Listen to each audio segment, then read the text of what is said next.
this is Jazz bringing you another countdown video. Today we are going to be going over the top 5 DS games in my opinion.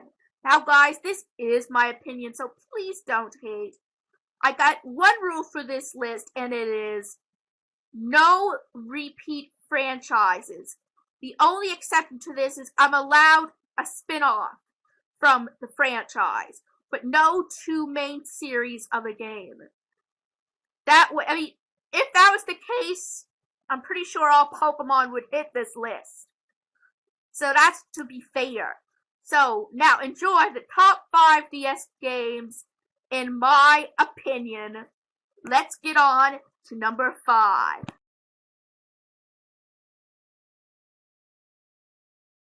Number 5 on this list is Nintendogs, just the Nintendogs franchise, actually. I'll say all the Nintendogs DS franchise. Now, perhaps the footage you see may not be the best representation of why I like the game. It pretty much shows me getting pissed off at it, but besides the point. I just was frustrated with the emulator, and I was getting footage at that point. But in reality, Nintendogs is a very creative game. It gives the concept of raising a dog without actually having to look after a real dog and clean up their real messes. It is more than just that. You can teach them a multitude of tricks and enter them in competitions like obedience trials, disc competition, and kind of an obstacle course competition to earn money. So you can buy new dogs to raise. Now the thing is, those dogs will always be puppies, so don't hope for them to grow up and have pups of their own. It doesn't go that far, I'm afraid, but like, you get really close to your dogs that you adopt and you train. As annoyed as I sound in this video footage yelling, Peter, yeah, that was the emulator's fault and not the game in total, so don't look at that as an aspect for the game. I mean, as far as video games in the DS, it is not my absolute favorite because it has its fault. It's long. You can only play for so long each day. Yeah, that's a thing because it's one of those games that you go through a day or two's course. Unless you keep resetting the DS clock, you can only play once a day for so many hours a day. So it's a game you need to only play a short amount of time in. Unless you have more than one dog, which is hard to get at the beginning of the game. You can only get one dog of what you want until you rack up the money from the points. So, yeah. The graphics are somewhat realistic. It's good for Nintendo's, for DS standards. I mean, nothing could come close to a real dog, but it is pretty damn close. The music, some of the music soundtracks are pretty catchy, especially in the competition, the dog catch competition. That music is catchy. I might not be able to show you those features in it with the footage I got, but hey, again, Nintendogs, DS, no matter what version is number 5 on my list.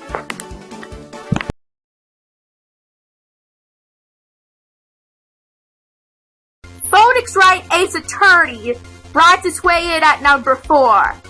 Now, this game is very challenging to begin with. It stars Nick or Phoenix Wright as he takes on cases for people he feels are innocent. Oh yeah, you're played as a defense attorney. Now, he is under the wing of Mia, and she trains him to be a great ace attorney until her sudden tragic death in the second chapter of the game. Phoenix is then partnered by late Mia's sister Maya, who is a great comic relief. Now the point of the game comes in 2 parts. One, you search for evidence to help you in the trial that you are in each chapter. The second is obviously the trial, where you have to use your logic skills and items you've collected and information you have collected to solve each trial. Now, some trials can go in several parts, in several trials, so some are a lot more difficult than others. I played it for a Let's Play, obviously, and I have grown to love this game. I haven't completed it in and out because I haven't finished the after game. Obviously, if I could get to the after game, the Let's Play would be back on. I might play it for myself again later and maybe get back to it, because I really want to see the ending of the whole entire game. The game was a challenge for me, but also helped me overcome some obstacles, and obviously, for some reasons, it's not my favorite game, but it's one of the most different DS games I've played and actually enjoyed, and it gives you a real challenge and a lot of comic relief. That's the thing. Even though circumstances are supposed to be serious, it is never too serious. There's always someone to send in the comic relief and make the situation just a little funnier.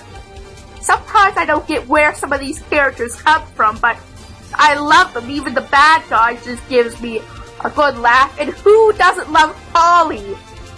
Squawk! I'm sorry, I could not resist my old Polly impression. But anyway, Phoenix Wright Ace Attorney, for all that challenge and using your brain, makes its way out in number 4, and now to number 3.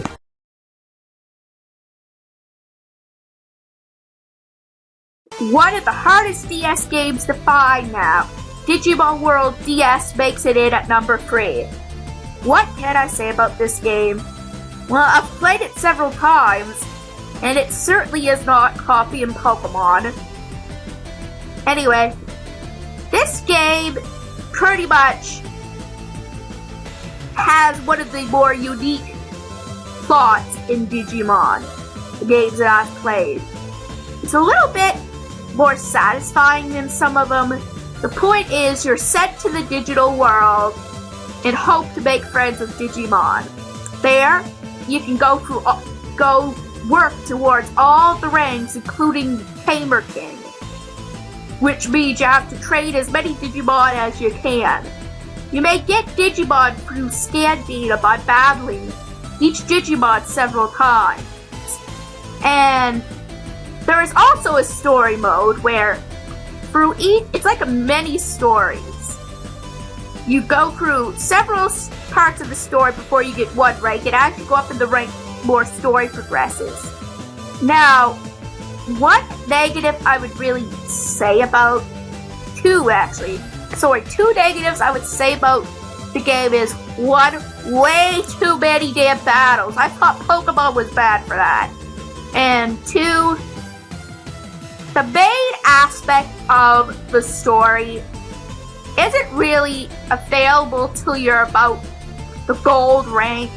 And that is several things through it. And yeah, it gets a little annoying that you're mostly doing like minor things up until then. The major story point is by one of the only other major plots is by, I would say, bronze rank. But I mean, I suppose there is story through the whole thing. It's just the conflict doesn't really happen until the gold rank. But I guess it lets you ease your way into the big conflict. So that is a plus now that I think about it. I'm up to silver rank now in my playthrough, and I've enjoyed it so far. To be fair, I have used codes, but it still gives the person a challenge. And as much as I complain about the multitude of battles, you might need that in order to catch up in reality of playing this game. And I don't really know why I like it so much. I guess for what it's partially nostalgia. It does have some good mechanics. You could have 6 Digimon, but you could only battle with 3. The music is catchy, especially the boss battle. I mean, I got da-da-da-da-da stuck in my head. Almost every time I hear it, I have to hum along to it. I mean, it's literally that catchy. And And afterwards, you can just go towards completing all the quests, and it has quite a bit of replay value. I don't want to overdo it. Someday I may do a review on it, so yeah. That's about it for number 3, Digimon World DS. We will come with number 2 now.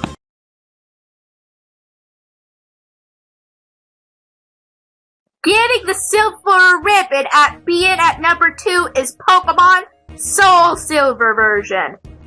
Now, puns aside, this game, a lot is pure nostalgia. I mean, I remember Pokemon Silver. And okay, yes, I know I'm going back on Pokemon Silver, but Pokemon Soul Silver is that and more. It brings back the remake. Like, it comes back as a remake as a full. One of the better remakes done in a game, especially Pokemon. It gives you a lot to do. Like, you could play the regular Johto, the Kanto. They fixed some of the level issues, where how Pidgeotto was like level 9 or 10 in Silver, it's like 13 in Soul Silver. And, I mean, and even the Kanto is a little more spaced out. Not that it is perfect, but it's a little more level balanced to what you're doing. It has great music. I mean, beautiful. Its challenge is pretty good as well. I mean, in my egg lock I'm doing on my channel, each gym leader has killed at least one of my Pokemon. I mean, Falkner and Bugsy did. So it just goes to show you, things can happen. I mean, Pidgeotto got a critical. And I think Cypher just had a really good move against my Lily. But besides the point, they've upped the challenge in this game by a lot. Now, I can't say this for sure. I think the only gym leader who has maybe lowered its standards a little may be Whitney, which is the challenge, who is the challenge herself in the prior games. Not saying that she's easy for everyone, but for me, I often have an easier time with Whitney than the other gym leaders. Now, unlike the 250 Pokemon or less you had in Silver and Gold, you have over 400 in this game. Especially, like, you are able to have that many in this game, which gives more variety. As I said, you could still battle Red, who is a lot stronger than in that prior games. And that is a challenge that I hope to be able to take on my channel again. I always felt my games were the cursed games on the channel, so hopefully we'll get all the way this time in our Let's Play and be able to face Red in the new graphics and the real challenge. They have things like Pokeathlons, and they brought the Safari Zone back in a new area. It may not be in Kanto anymore, but they do have a Safari Zone near Cianwood City, so the Safari Zone is back in some way, shape, or form. They have the Pokédome, Pokeathlon Dome, which means you can compete and get some prizes. The Apricorns are now used for more than Pokeballs. The Pokemon can walk with you. So that's the biggest thing in Pokemon history that people have loved and are disappointed never came back. Nintendo, please do this in Sun and Moon. If not, do it in the next installments. Even if you don't have time to do it in Sun and Moon, think about what people are asking you for further installments. This was a big thing for Pokemon, and I understand sometimes you don't have graphic room or room to put these things in, but I'm not going to go on to the other game I'm going to talk about. Not in this list, some other list. We'll just say that there's been another game who removed something that was near and dear to fans' hearts and made a big outcry. But I have to give Nintendo that what you did is a little more excusable than what that other game did, so I am going to kind of go easy on you for that. At least you never had it in there for many games and removed it. You know what? Anyway, I've been going on too long. There's a lot good to say about Pokemon Soul Silver, but I may do that in a review sometime. Again, getting Silver is Pokemon Soul Silver. Now on to number 1.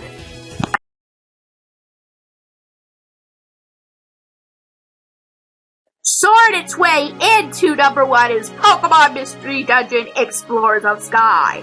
Now, you guys are probably thinking, why this over Soul Silver? I don't really know. It's been closer to my heart than even Soul Silver. This game I've played even more times than like Soul Silver or Heart Gold. They have a lot more story in this. A more concrete story than Pokemon Soul Silver or many games except for Pokemon Black. Now, I will not say why Pokemon Black didn't make the list. I'm just not going to go on it. But even games that aren't on this list can have favorite factors in some games. But anyway, the Mystery Dungeon series have always been good for story, for strong story. This is no exception. You pretty much have turned into a Pokemon like in the prior 2 installments. But the difference is, you enter a guild with your friend who discovers you sleeping. Now, pretty much your lives have been based on training in the guild and moving up in ranks and getting money until we learn about the disappearance of the Time Gears and that there's a possible thief. I'm not going to spoil the whole story for you, but there's a lot that goes on, and it has to do with the past and the future and such. And there's a lot that's good to say about this game. The mechanics are really well done. There's a lot of Pokemon to choose from to recruit. They give you a genuine challenge. There's a lot of likable characters. He has really good replayability value. It's pure nostalgic. And I am being a bit biased, guys. This is obviously, I suppose you guys figured that this might make it on my list, but number 1, I can see how you quite didn't see it, because Soul Silver also could have made number 1. They both have a lot going for them, but this just slid by a little bit. I thought about it, and that was it. This pretty much has almost everything for me that I like. Like, you could have variety, you have story, you have really likable characters, again, pure nostalgia. It's just a lot of fun. I mean, whoever hasn't played this game really should, at least once, to see what I mean. Some of you may not share my opinion, but Pokemon Mystery Dungeon Explorers of Sky have soared again into number 1. Thank you for watching, and I'll see you guys in my next video.